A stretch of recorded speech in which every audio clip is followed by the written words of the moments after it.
Hello world, it is Thursday, May 12th, 2022, and looking out the window at Defiance is another beautiful sunny day, albeit another hot one,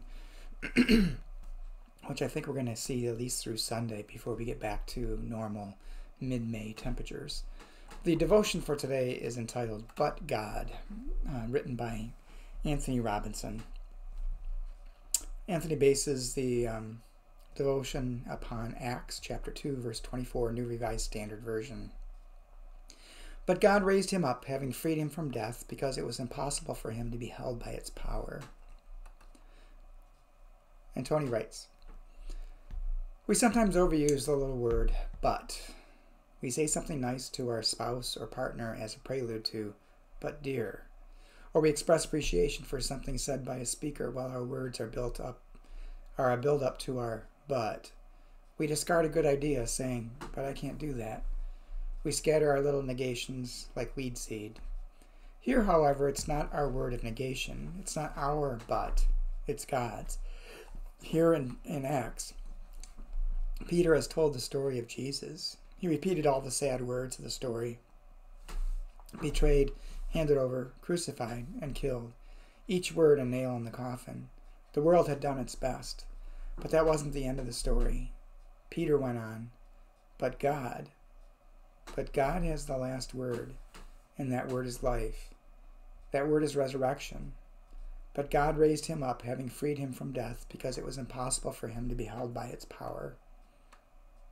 Amid the terror of Nazi years in Germany, a leader of the Confessing Church, Martin Niemöller, preached a sermon called, But God. He spoke of all the ways that Hitler, the Nazis, and their brutality and mendacity seemed to have truly triumphed. Then he said, but God. But God raised him up because it was impossible for him to be held by death's power. But God. God will have the last word. When it seems the end has come, but God.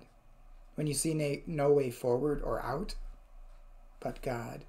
When death has done its work and it seems all hope is gone, but God. Because of these two little words, because of the defiant, divine disjunction, everything is different now. And Tony's prayer. Oh God, we give thanks that you have both the first word and the last one. Trusting this, may the words we speak and the lives we lead between be faithful to your word. Amen. A couple things going through my mind when I was reading this is how often we do spread those negations in our conversation. We say something nice and then say but.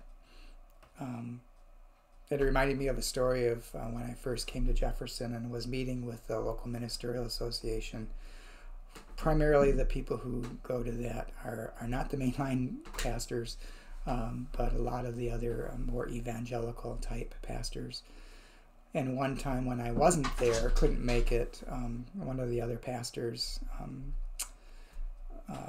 Joe Payne, was there with me, and he, or was there in place of me, and they said to me, he told me that they said, the pastors had said, well, we could tell Jim really loves Jesus, but, because I'm not of the same ilk as they are. But I think the importance of this devotion is the but, that God is still speaking, and God is still actively working in the world, and sometimes that is through us. So think of all that God has done, and think of the hope that the but God says in this devotion. Hope you have a good day.